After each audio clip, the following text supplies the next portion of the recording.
सत्य ये है नंदराज, कृष्ण राजा वासुदेव के पुत्र हैं। कृष्ण राजा वासुदेव के पुत्र हैं। कृष्ण राजा वासुदेव के पुत्र हैं।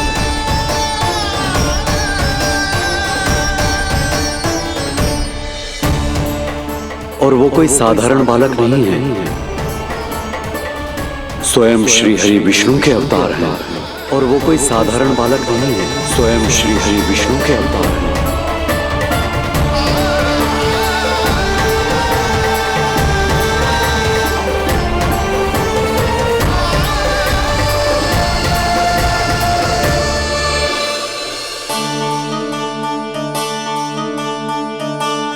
कशु विचित्र लग रहा है। कौन हो तुम? मैं हूं श्री विष्णु का अवतार। शिव, ये कैसे संभव है गुरुदेव? वो तो नन्हा सा बालक है।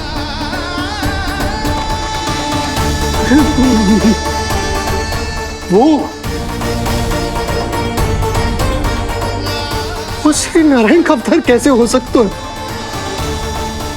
और गुरुदेव, आप ये सोच भी कैसे सकते हैं कि वो मेरा लल्ला वसुदेव भैया का पुत्र है?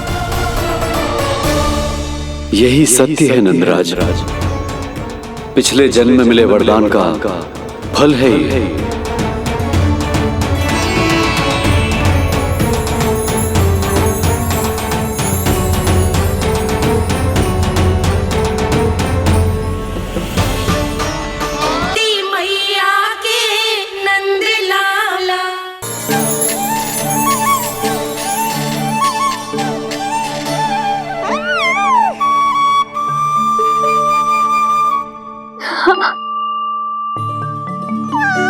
और जो मानवता के शत्रु हैं, उनके जीवन में ये नाम अशांति, असुरक्षा, भय उत्पन्न करेगा।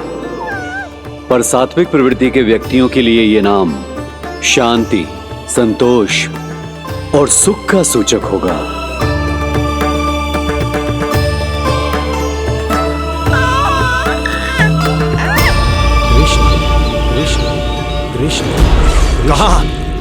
कहां से आ रही है ये ध्वनियां? कहां से आ रही है ये ध्वनियां?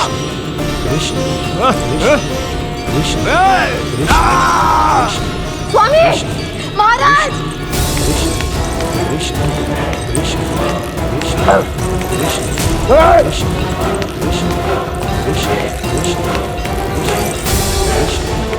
कैसी ध्वनि महाराज?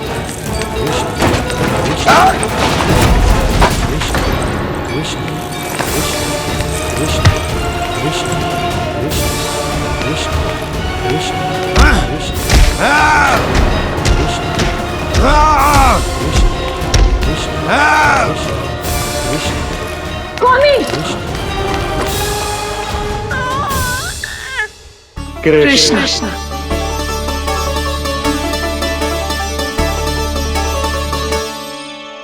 कृष्ण, जे नाम अनंत काल तक स्मरण किया जाता रहेगा, जय तेरी मैया का आशीर्वाद। संसार मुझे कृष्ण बुलाए या नीलमणि कहकर पुकारे, मैं रहूंगा तो बस यशोमती मैया का नंद लाला। यशोमती मैया के नंद लाला, यशोमती मैया के नंद लाला।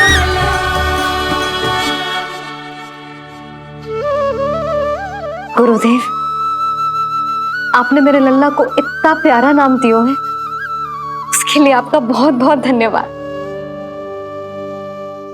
एक बार गोपियों को पता चलेगा तो देखना कैसे रटने लगेंगी मेरे लल्ला का नाम।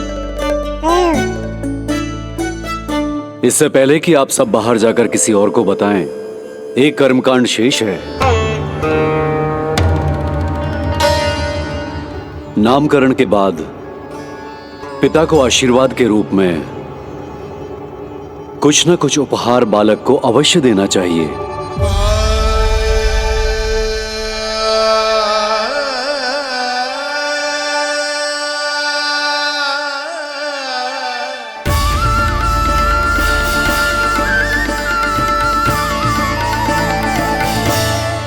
है क्या तू?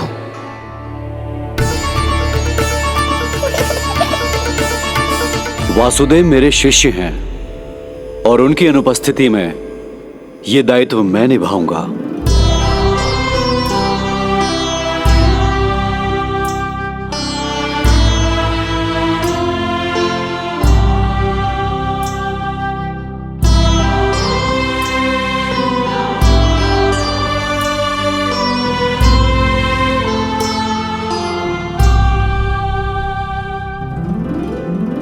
इसे अपने पिता की ओर से स्वीकार करो पुत्र।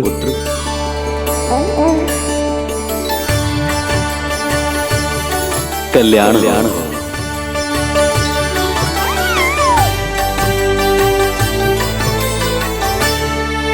क्या दूं मैं इसे?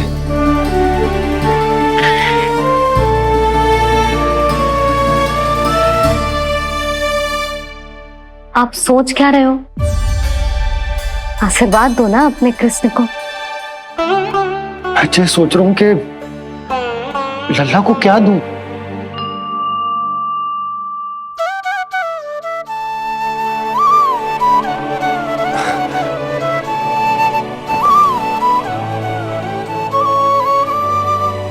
लल्ला,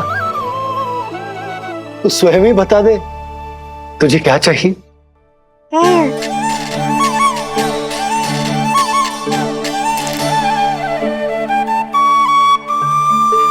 देखो जी, लल्ला ने ही आपकी उलझन समाप्त कर दी।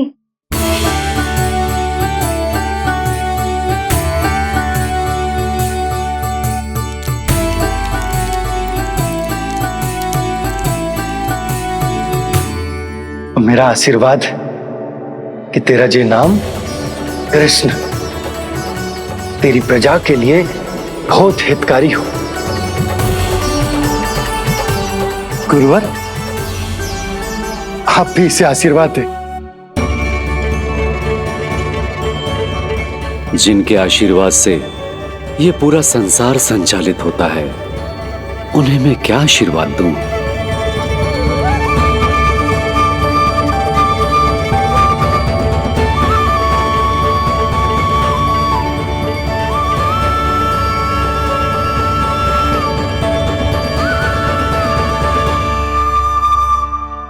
आपने तो मुझे मेरा नाम दिया है ऋषिवर। ये तो मेरा सौभाग्य था प्रभु कि आपने इस कार्य के लिए मुझे चुना। पर आपका कार्य अभी समाप्त नहीं हुआ ऋषिवर। एक विनती और है मेरी। आज्ञा दीजिए प्रभु, क्या करना होगा मुझे? बाबा को मेरी वास्तविक पहचान बतानी होगी आपको, और इन्हें इस बात के लिए मनाना होगा कि ये मैया को कभी भी मेरा सत्य पता ना चलने दे। पर प्रभु, मैं ये कैसे कर पाऊंगा? आप ही कर पाएंगे ऋषिवर, क्योंकि अब आप इस कृष्ण अवतार के मुख्य उद्देश्य को जानते हैं। बंद करो, बंद करो ये ध्वनिया। कौन सी ध्वनिया? ये ध्वनिया बंद करो, बंद करो। क्या सुनाई दे रहा है आप? ये शब्द तुम्हारे कानों में गूंज रहा है। भरत समझिए। रुक जाइए। बस कीजिए महाराज।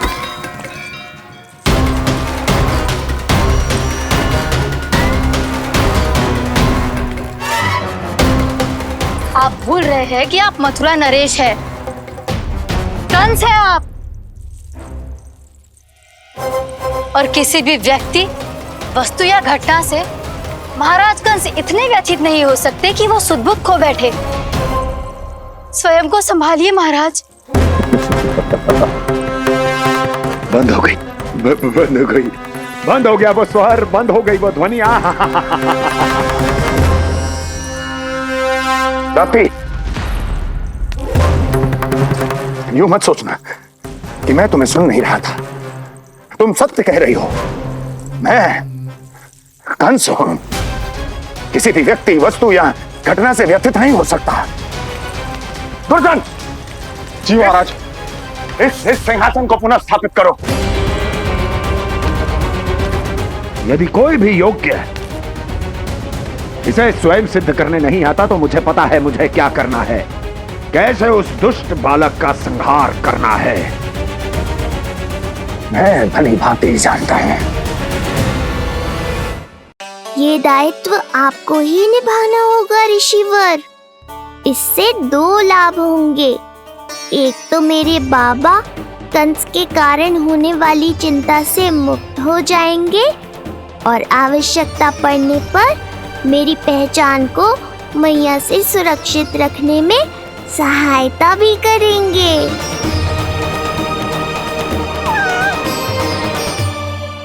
नंदराज, अब बलराम और कृष्ण दोनों को भूख लग गई होगी।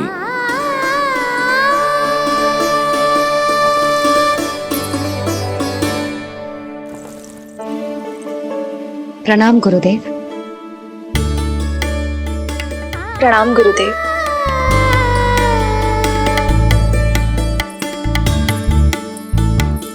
गुरुदेव, अब आप भी विश्राम कर लीजिए। नहीं नंदराज, मुझे शीघ्र ही मथुरा पहुंचना है। राजा वासुदेव और रानी देवकी मेरी प्रतीक्षा कर रहे होंगे। पर इससे पहले कि मैं जाऊं, मुझे आपको कुछ बताना है।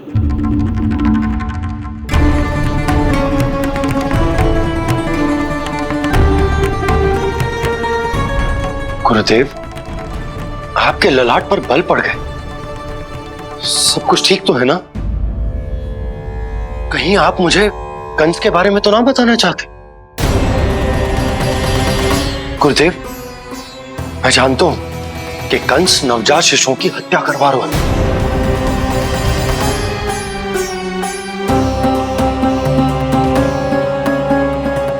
कंस नहीं, कृष्ण के बारे में कुछ कहना है मुझे।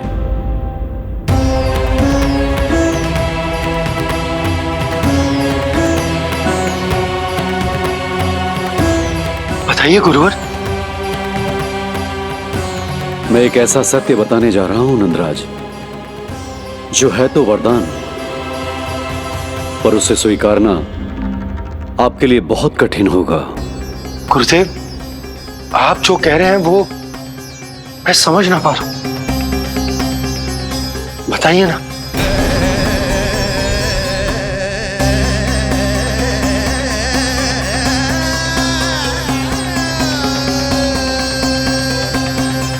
बताइए ना गुरुवर।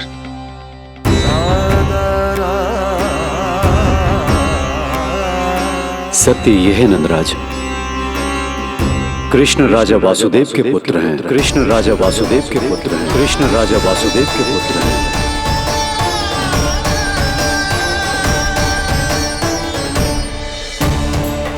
और वो कोई साधारण बालक नहीं है, स्वयं श्री हरि विष्णु के अवतार हैं। और वो कोई साधारण बालक नहीं है, स्वयं श्री हरि विष्णु के अवतार हैं।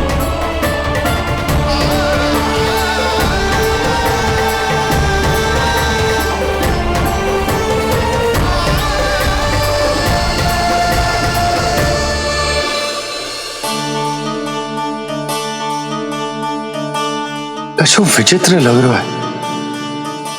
कौन हो तुम? मैं हूं श्री विष्णु का अवतार। ये कैसे संभव है गुरुदेव? वो तो नन्हा सा बालक।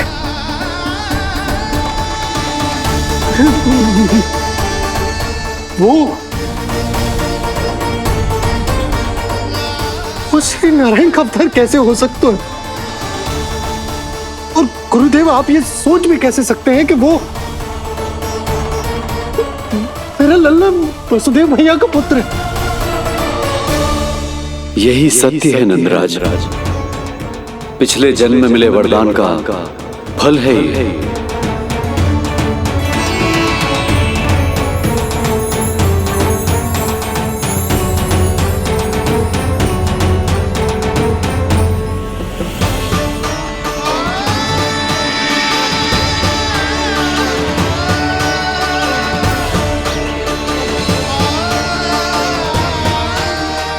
मैं आपकी संतान के रूप में अवश्य आऊंगा, किंतु उसके लिए आपको मेरे अगले अवतार के बाद एक और अवतार की प्रतीक्षा करनी होगी,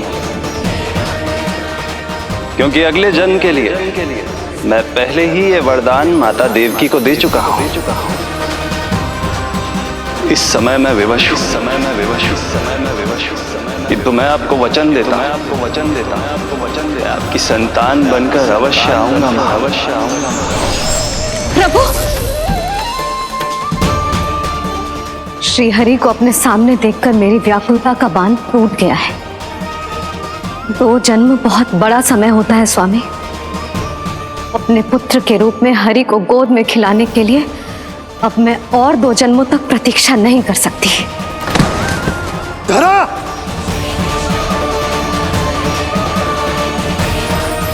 माता देवकी को मैं पहले ही वचन दे चुका हूं, इसलिए विधि के विधान के अनुसार मुझे उन्हीं का पुत्र बनकर जन्म लेना होगा।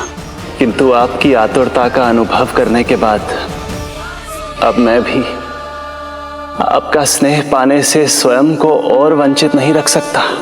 ये जो भी हो रहा है प्रभु की ही लीला है। कृष्ण के जन्म के तुरंत बाद भगवान विष्णु के आदेश पर वासुदेव जी के यहां आना पड़ा और आपकी और रानी यशोदा की पुत्री को अपने पुत्र के साथ बदलना पड़ा और इस तरह कृष्ण आपके और रानी यशोदा के पुत्र बन गए।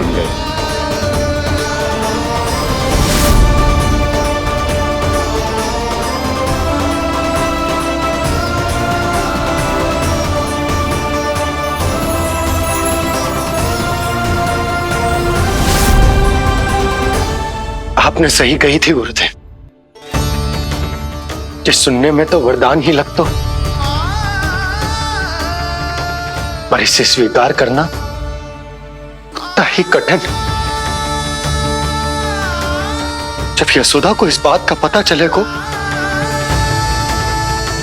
तो उसे कैसा लगेगा? अपने नाम का अर्थ अच्छे से सुनो है ना तूने? उसका हर एक अक्षर भगवान श्री नारायण से संबंधित है, जैसे उन्हीं का स्वरूप है तू। बस मैया, ये सत्य आपसे छुपा रहे, इसी कारण बाबा के लिए ये जानना आवश्यक है। फिर चाहे इसे स्वीकार करना उनके लिए कितना भी कष्टदायक क्यों ना हो। नहीं नंद, ये सत्य उन्हें आप नहीं बताएंगे। स्वयं प्रभु ने मुझसे कहा है किसी और प्राणी को इसके बारे में भनक तक नहीं लगनी चाहिए, और रानी यशोदा को तो बिल्कुल नहीं। गुरुवर, कंस के आक्रमणों की जानकारी यशोदा से पहले ही छुपा कर रखना कठिन था। अब इतना बड़ा सत्य मैं यशोदा से कैसे छुपाऊंगा? आपको छुपाना ही होगा नंदराज, यही प्रभु की इच्छा है।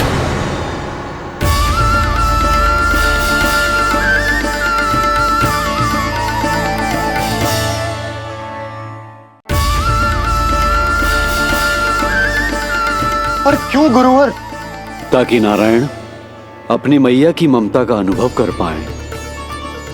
यही तो उनके अवतार का मुख्य उद्देश्य है। मुख्य उद्देश्य? हाँ नंदराज, नर नारायण के अवतार में अपनी तपस्या करते समय प्रभु ने जो अनुभव किया था, उसके कारण ममता के सुख का अनुभव करने के लिए प्रभु व्याकुल हो उठे थे। ऐसा क्या हुआ था, मुझे भी बताइए। हो सकता है ये बात इस सत्य को स्वीकार करने में मेरी सहायता करे। बहुत समय पहले की बात है। अनेक देवी देवता परम प्रभु विष्णु के पास बैकुंठ गए थे। वहां प्रभु की आंखों में आंसू देखकर वो सभी स्तब्ध रह गए।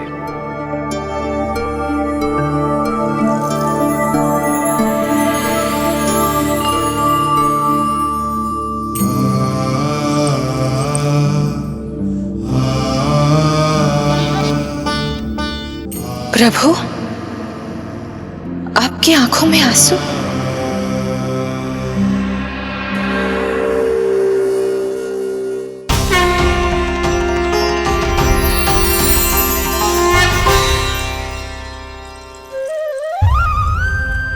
चिंता मत कीजिए। आप सब तो जानते हैं, हिरण्यकश्यप को मारने के लिए मैंने नरसिंह अर्थात आधे मानव और आधे सिंह के रूप में अवतार लिया था। उस राक्षस का वध करने के बाद नर और सिंह दोनों भागों ने अलग अलग होकर नर और नारायण के रूप में पुनः जन्म लिया। वर्तमान में वो दोनों बद्रिकाश्रम में तपस्या कर रहे हैं।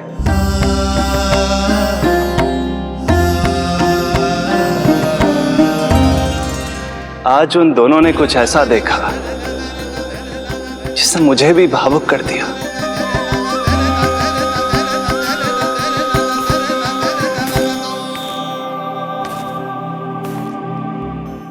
सखा, ये युवक कौन है?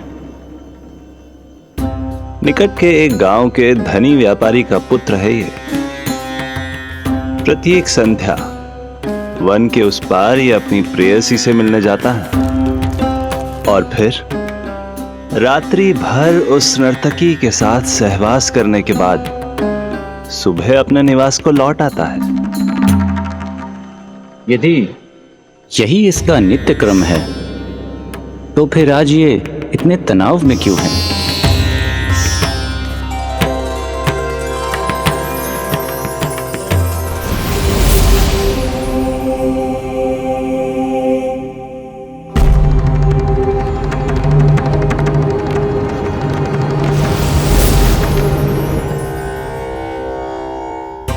कल रात्रि प्रेम क्रिया के मध्य उस नर्तकी ने इससे पूछा, ये सबसे अधिक प्रेम किससे करता है? जब इसने कहा तुमसे, तो वो बोली, तुम्हें अपने प्रेम को सिद्ध करना होगा। अपनी मां के हृदय को उसके तन से अलग कर मुझे सौंपना होगा। मां का हृदय?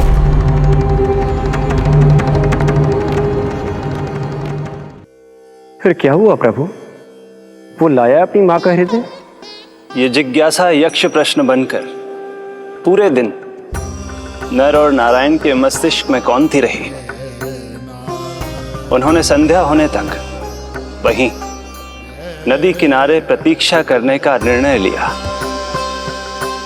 ताकि वो ये जान सके कि क्या वो युवक अपनी क्रूर प्रेयसी को छोड़ेगा या वासना में अंधा होकर अपनी ही माता की हत्या करने का जघन्य अपराध करेगा। अब उसके वन पार करने का समय बीत चुका है। युवक ने विवेक का परिचय दिया है सखा। हे प्रभु, आपका कोटि कोटि धन्यवाद।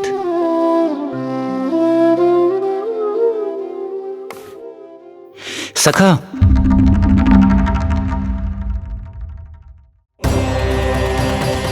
सखा मुझे बताओ, जो अकल्पनीय था कहीं वो घट तो नहीं गया?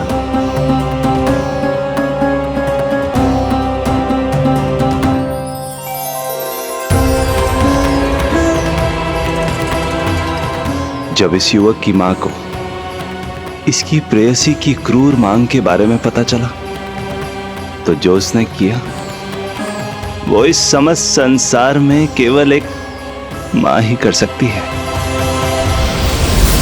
बस इतनी सी बात?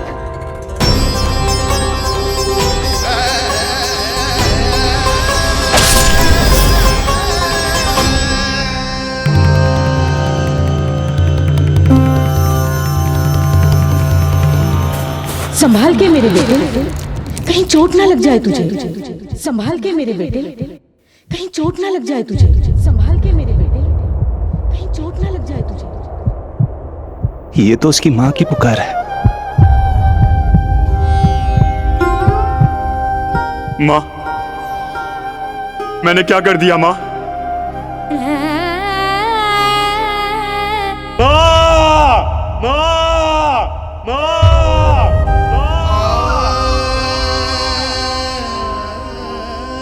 इस घटना से केवल नर और नारायण ही भावुक नहीं हो गए थे, बल्कि बैकुंठ में बैठे श्री हरि की आंखों में भी आंसू आ गए थे। ममता के लिए तरसने लगे थे वो। इसीलिए उनके इस अवतार का मुख्य उद्देश्य है मां की ममता का अनुभव करना। यही कारण है कि ये सत्य आपको रानी यशोदा से छुपाना ही होगा नंदराज। नहीं तो वो कृष्ण को मां की दृष्टि से नहीं, एक भक्त की दृष्टि से देखेंगी और प्रभु जिस आनंद के लिए इतना कष्ट उठा रहे हैं उससे ही वंचित रह जाएंगे।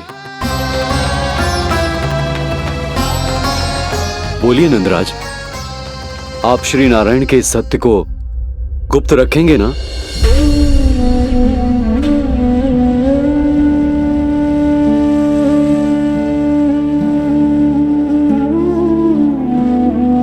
प्रभु ने मुझे कैसी दुविधा में डाल दिया है गुरु। यशोदा से तो ये सत्य मैं छुपा भी लूंगा, परंतु स्वयं से कैसे छुपाऊंगा? और बाबा होने को सुख, उसको अनुभव कैसे कर पाऊंगा? जो हो रहा है और जो भी होता है सब उनकी ही इच्छा से होता है नंदराज। इसलिए आगे का मार्ग भी वही दिखाएंगे। अब मैं चलता हूं नंदराज। राजा वसुदेव और रानी देवकी नामकरण के बारे में जानने के लिए व्याकुल हो रहे होंगे।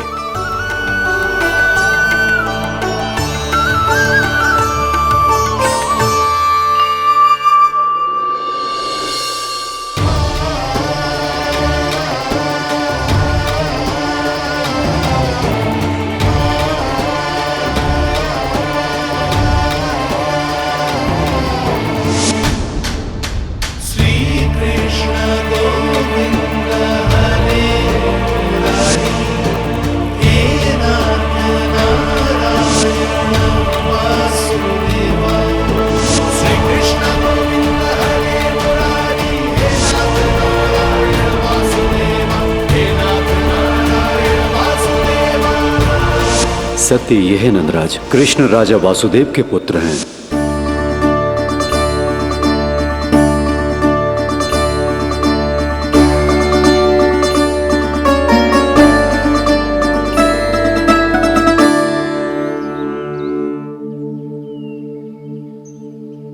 नंदराज, अपने आप को संभालिए और शांत चित्त से घर लौटिए। और हां, स्मरण रखिए कि प्रभु ने आपको बहुत ही बड़ा उत्तरदायित्व सौंपा है, आपको उसे निभाना ही होगा।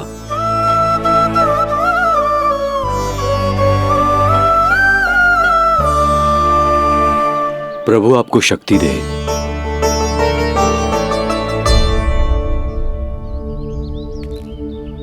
आप बहुत सौभाग्यशाली हैं नंदराज। जो प्रभु आपके घर पल रहे हैं उनके बारे में सोचिए, जिनके यहां प्रभु ने जन्म लिया है। वो दोनों तो प्रभु की बाल लीलाओं से पूरी तरह से वंचित हैं।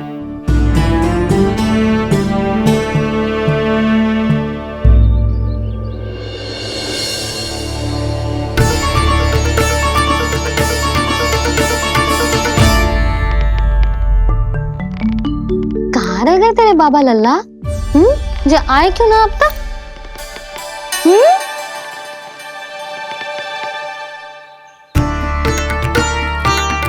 तेरा लल्ला मेरा ना है, वो तो मेरे आराध्य नारायण का अवतार। और ये बात मुझे यशोदा से छुपानी।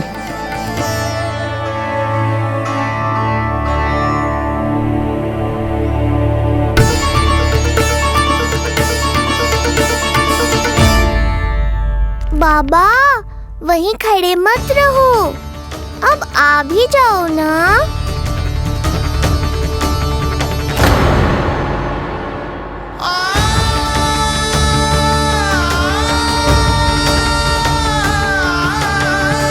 एक पग भी आगे बढ़ाने का साहस ना हो रो मेरा।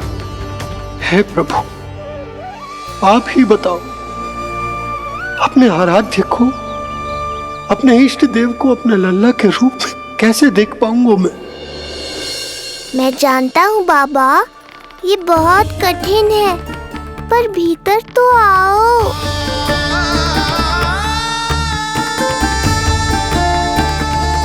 अब आ भी जाओ बाबा, ऐसे बाहर कब तक खड़े रहोगे आप?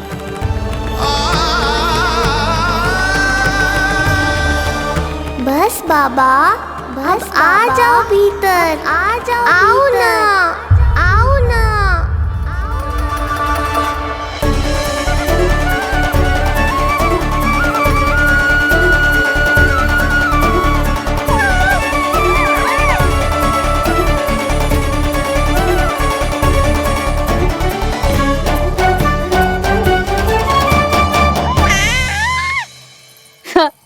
समझो? जब तू इधर उधर भाग रहा होगा तो तुझे बुलाने के लिए मैं तुझे ऐसे पुकारूंगी, कृष्ण।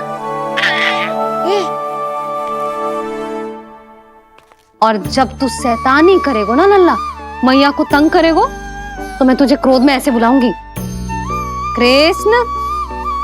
हाँ। इसे सत्य पतो ना है, इसीलिए कितनी अच्छी तरह से मैया होने का कर्तव्य निभा रही, पर मैं अब बाबा होने का कर्तव्य कैसे निभा पाऊंगा?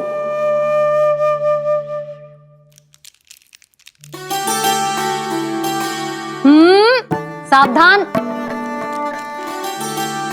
इतनी अच्छी लगी तुझे बाबा की दीजे माला, कि मुंह में ले लियो तूने?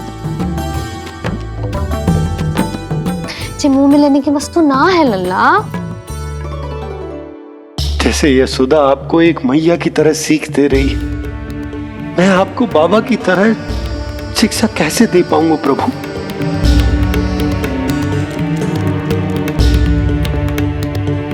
कृष्ण, अभी मना किया ना मैया ने?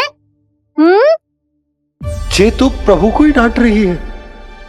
सावधान, जो फिर से मुंह में लिया तो। यशोदा, तुम्हें पता भी है तुम किस पर क्रोधित हो रही? हाँ, अपने लल्ला पर। और किस पर? मेरे कहने का अर्थ ये है कि तुम्हें सच में पता भी है जे कौन है? स्वयं प्रभु ने मुझसे कहा है, किसी और प्राणी को इसके बारे में भनक तक नहीं लगनी चाहिए, और रानी यशोदा को तो बिल्कुल नहीं, और रानी यशोदा को तो बिल्कुल नहीं, और रानी यशोदा को तो बिल्कुल नहीं। यही कहना चाहते हो ना आप कि मैं गोकुल के राजकुमार को डांट रही हूँ? अरे पर मैया और बाबा का स्थान तो हर पद से ऊंचा होता है ना जी। माँ और बाबा को तो अधिकार होता है ना, प्रेम करने का भी और भूल पर डांटने का भी। बस यही बात आपको समझनी है बाबा, फिर सब पहले जैसा हो जाएगा। मैं समझता हूँ जे, पर ये विचार के ये केवल हमारा पुत्र ना है, ये स्वयं नारायण का अवतार भी है। इसे अपने मन से निकाल ना पा रहा हूं मैं। ओहो, आपको समझाना तो मैया को संभालने से भी अधिक कठिन है बाबा। लल्ला, अरे लल्ला। जशोदा जी, आपने हमें नामकरण के लिए ना बुलायो। कोई बात ना है, लेकिन ये तो बताओ कि लल्ला का नाम क्या रखो है? हाँ भाभी, बताओ ना। हाँ जी, अब और प्रतीक्षा ना हो रही हमसे। इसका नाम रखो है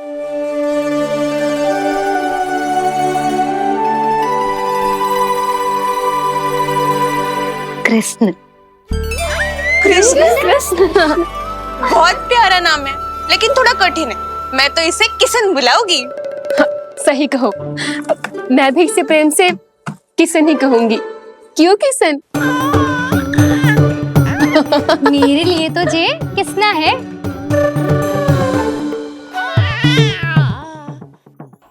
क्या कर रही हैं ये सब? बाबा, इन सब के लिए मैं केवल कृष्ण हूँ, भगवान नहीं। बस अब आप भी शीघ्र ही समझ जाओ ना ये। अरे तुम सब हाँ हाँ, बुरा मुझे भी लग रहा है, जो सारी की सारी पहले ही दिन मेरे लल्ला का नाम बिगाड़ रही है। किंतु इसमें भी इन सब का प्रेम ही छुपा है, और हम सब तो प्रेम से भगवान को भी प्यारा सा नाम दे देते हैं, है ना? हाँ। सत्य तो ये है कि कृष्ण नाम बहुत अच्छा है, किंतु मैं भी अपने लल्ला को प्रेम का नाम देना चाहती हूँ। कान्हा बुलाऊंगी इसे, कान्हा बुलाऊंगी इसे, कान्हा बुलाऊंगी इसे।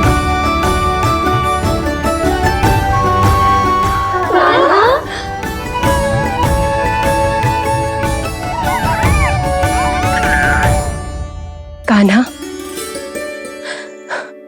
अनोखी ध्वनि, सहज सा मीठा, मैं भी इसे कान्हा ही पुकारूंगी।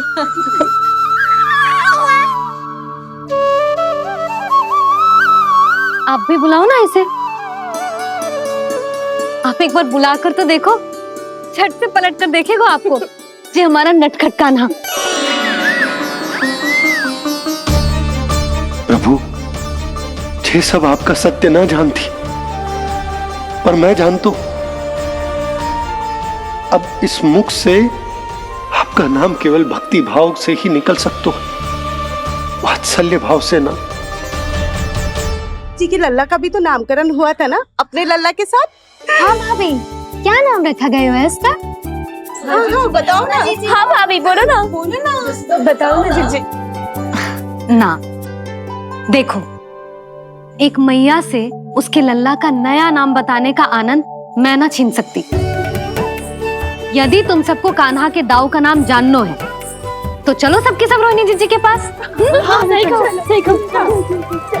मैं अभी आई। हाँ,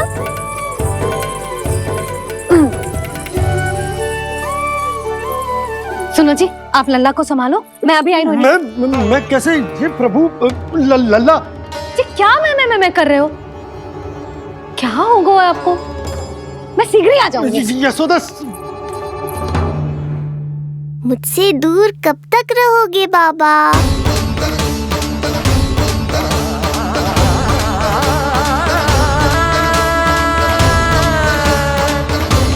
एक बार मेरी ओर देखो तो सही।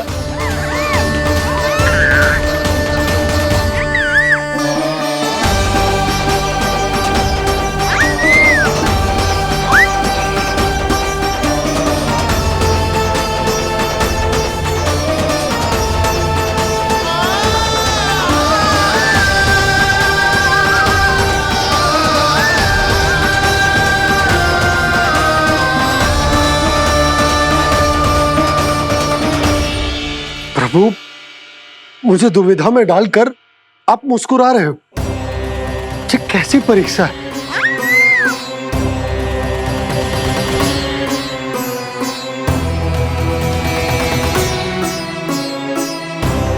ये क्या कर रहे हैं आप? पिता का स्थान पुत्र के चरणों में नहीं होता, पुत्र के सिर के ऊपर होता है उनका हाथ, उनका वरदहस्त। प्रभु, आप चाहते हो कि मैं आपका सत्य यशोदा को ना बताऊं। यशोदा चाहती है कि मैं आपको लल्ला की तरह अपने गोद में उठाकर आपसे बातें करूं। मेरी आंखें चाहती हैं कि मैं आपको अपने इष्ट देव, अपने आराध्य के स्वरूप में देखूं। और मेरा हृदय चाहता है कि मैं आपको अपने पुत्र के स्वरूप में देखूं। अब आप ही बताओ प्रभु, अब मैं इस परिस्थिति में क्या करूं? मुझे कुछ समझ में ना आ रहा। आप ही का आसरा है प्रभु, आप ही को सहायता करनी होगी। आप ही बताइए कि किस प्रकार एक भक्त अपने भगवान को अपने लल्ला के स्वरूप में देखे, उसे अपने हाथों में उठाए, उसे खिलाए, उसके साथ बातें करे, कैसे वो उसका लालन पालन करे अपने पुत्र के स्वरूप में। प्रभु, मुझे मुझे कुछ समझ में ना आ रहा। सहायता करो प्रभु। चिंता मत कीजिए बाबा, आपके सभी प्रश्नों का उत्तर शीघ्र ही मिलेगा आपको।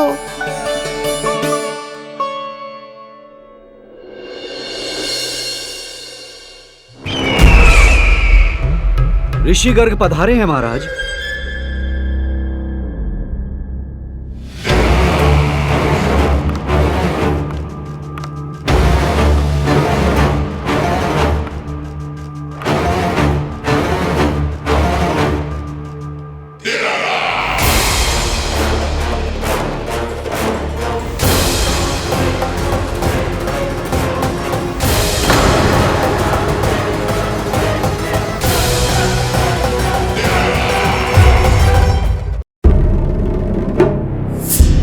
तो महान मथुराधीश कंस के दरबार में ऐसे सम्मान होता है ऋषि मुनियों का? नहीं नहीं ऋषिवर, ये तो केवल एक उदाहरण है कि कैसे एक विष्णु भक्त का सम्मान नहीं किया जाना चाहिए। तब तो अच्छा ही है। मैं यहां तुमसे सम्मान की अभिलाषा लेकर नहीं आया हूं। मैं यहां देवकी और वसुदेव से भेंट की इच्छा लेकर आया हूं। क्यों? मेरे विरुद्ध कोई षड्यंत्र रचना चाहते हो? जो सदैव दूसरों के विरुद्ध षड्यंत्र करता है, उसका संपूर्ण जीवन इसी भ्रम में बीतता है कि सारा संसार उसके लिए षड्यंत्र कर रहा है। परंतु अन्य व्यक्तियों के पास इससे भी अत्यधिक महत्वपूर्ण कार्य होते हैं करने के लिए। यह महत्वपूर्ण कार्य करने की आपकी यह इच्छा इस दरबार में पूर्ण नहीं होगी ऋषिवर।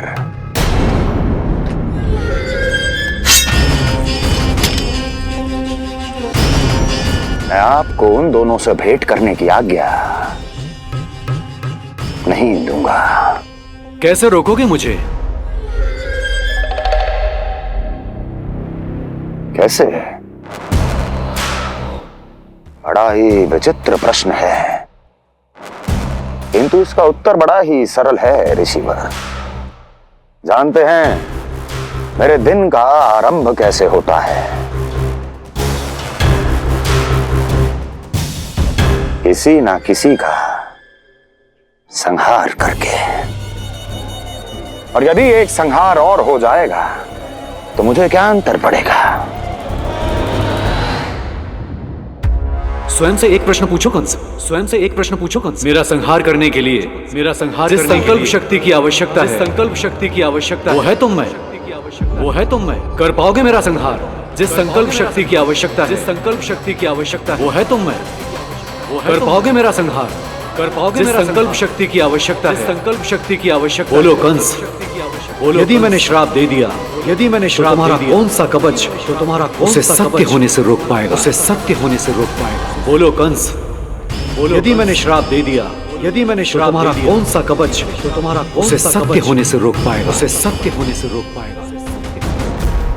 ऋषिवर, यदि आपके हृदय में स्वामी के विरुद्ध षड्यंत्र करने की इच्छा नहीं है, तो महाराज भी आपको किसी से भेंट करने से रोकना नहीं चाहेंगे, है ना महाराज?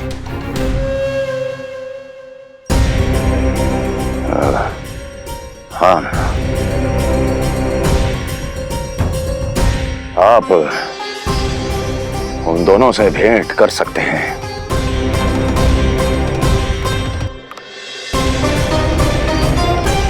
दुर्जन, इन सब पर दृष्टि रखो। अब सब कुछ सुनकर आना, सब कुछ भी छूटना नहीं चाहिए। जाओ।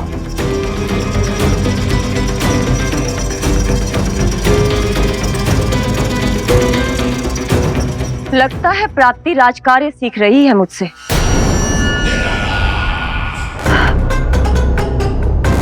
उचित समय पर सही सुझाव दिया तुमने प्राप्ति। अब आसानी से पता लग जाएगा कि ऋषि गर्ग के यहाँ आने का वास्तविक कारण क्या है महाराज।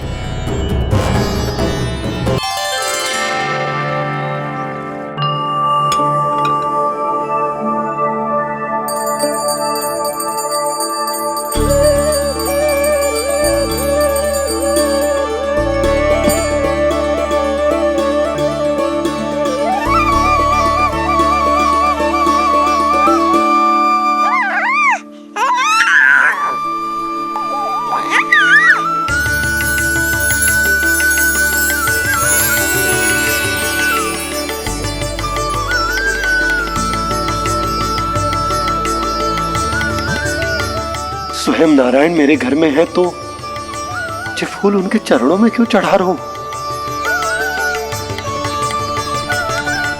तैयार होगा मेरा लल्ला। किंतु बुरी दृष्टि वाला टीका लगाना तो भूल ही गई तेरी मैया। अभी आ।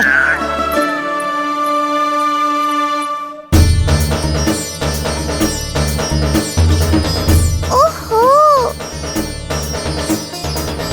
नहीं नहीं बाबा, ये मत करो।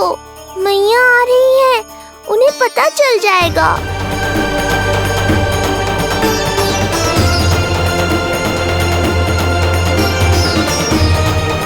ये फूल तो आपके चरणों के लिए ही बने हैं प्रभु, इन्हें स्वीकार करें। बाबा, ये सत्य मैंने आपको अपना साथ देने के लिए बताया था, अपने आप को फंसाने के लिए थोड़ी ना।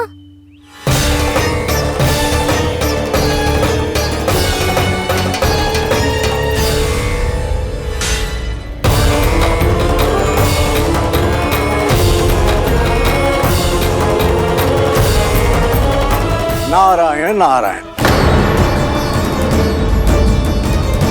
प्रणाम पंडित जी।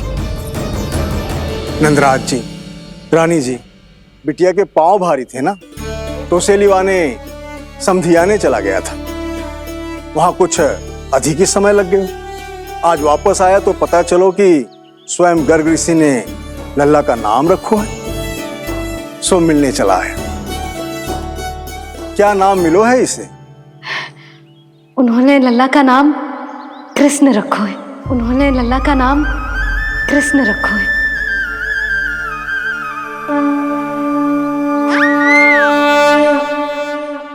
कृष्ण। आहा, उत्तम, अति उत्तम, बहुत मधुर नाम है। ऐसा लग तो है जैसे आप स्वयं श्री नारायण का नाम ले रहे हैं।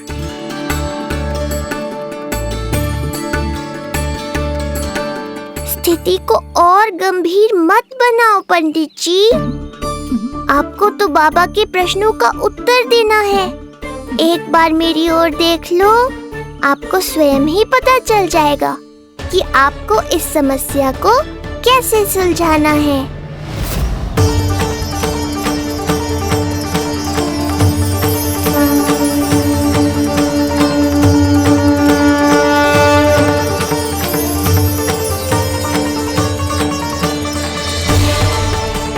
पंडित जी मेरे लल्ला को टकटकी बांध के देखे क्यों जा रहे हैं?